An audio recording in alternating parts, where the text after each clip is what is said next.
चाहते थे कि कांग्रेस मुलायम सिंह को सपोर्ट करे, तो उस वक्त एक मुश्तरका जगह तय हुई, वो मेरे घर में। न राजीव जी मुलायम सिंह के घर जाना चाहते थे, न मुलायम सिंह जी राजीव जी के 10 नंबर में जाना चाहते। तो तय हो गया कि एक राजा जी मार्ग में रहता था मैं, तो वहीं मीटिंगें हुई। ये 12-13 दिन तकरीबन हम तीनों के बीच में मीटिंगें हुई।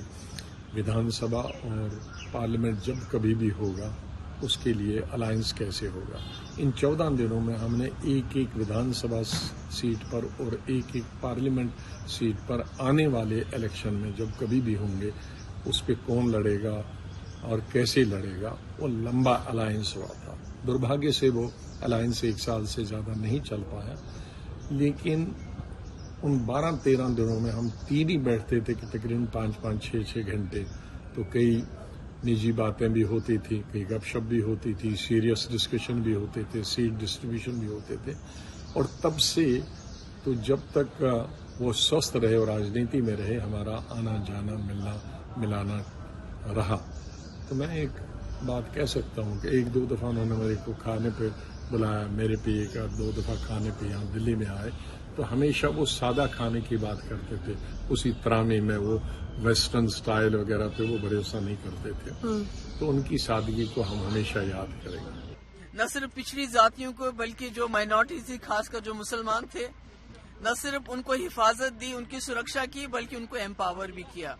मुलायम सिंह यादव बहुत कम लीडरों में ऐसे लीडर थे जिन्होंने कम्युनल फोर्सेस का न सिर्फ डट के मुकाबला किया, बल्कि उनके सामने सरेंडर करने से इनकार कर दिया और माइनॉरिटीज के साथ खड़े रहे, पिछड़ों के साथ खड़े रहे। और जो आज जो कम्युनल फोर्सेस इस मुल्क के अंदर ताकतवर हो रही हैं, और बहुत कम लीडर ऐसे हैं जो उनके सामने खड़े होने की जुर्रत करते हैं।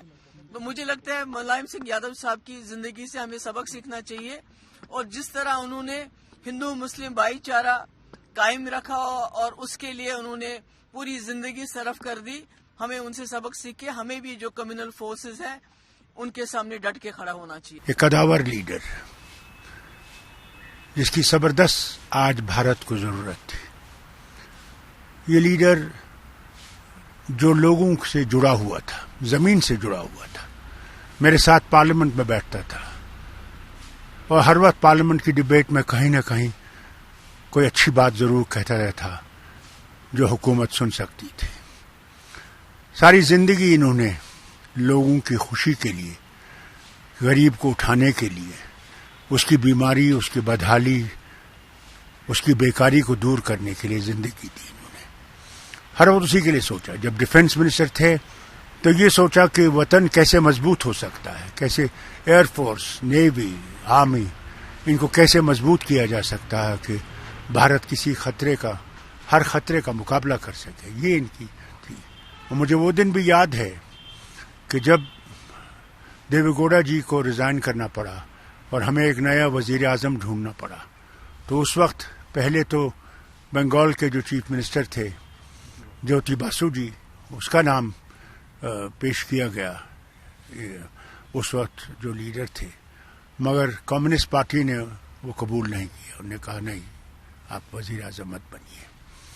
फिर इनका नाम था, हम लोगों ने इनका नाम पेश किया।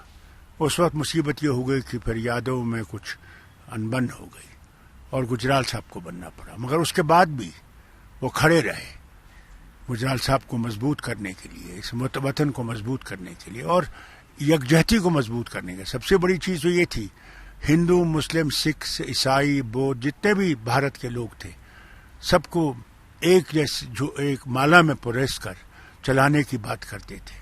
कभी ये नहीं सोचते थे कि एक ही धर्म जो है वो है, बल्कि हर धर्म की इज्जत करते थे और हर धर्म के लिए लड़ते थे।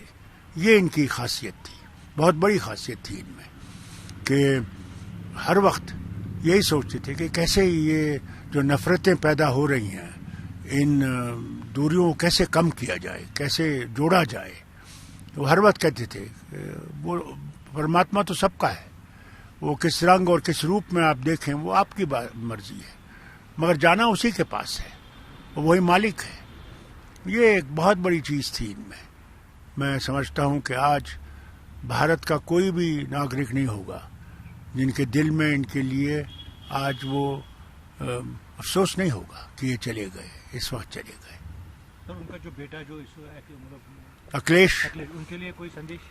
میں یہی کہوں گا، اکھلیش سے بھی کہوں گا اور سماجوادی سے کہوں گا کہ ان کا راستہ نہیں چھوڑیے گا، اس راستے کو مضبوط کیجیے گا، کہ بھارت کو مضبوط کیجیے گا، نہ صرف یو پی کو بلکہ بھارت کے بارے میں سوچیے گا کہ کیسے ہم لوگ سب اکٹھے رہ سکیں، سب دھرم اکٹھے رہ سکیں اور ہم لوگ ترقی کی طرف چل سکیں اور نہ صرف اپنے لیے بلکہ سارے دنیا کے لیے ایک اچھا کام کر سکیں.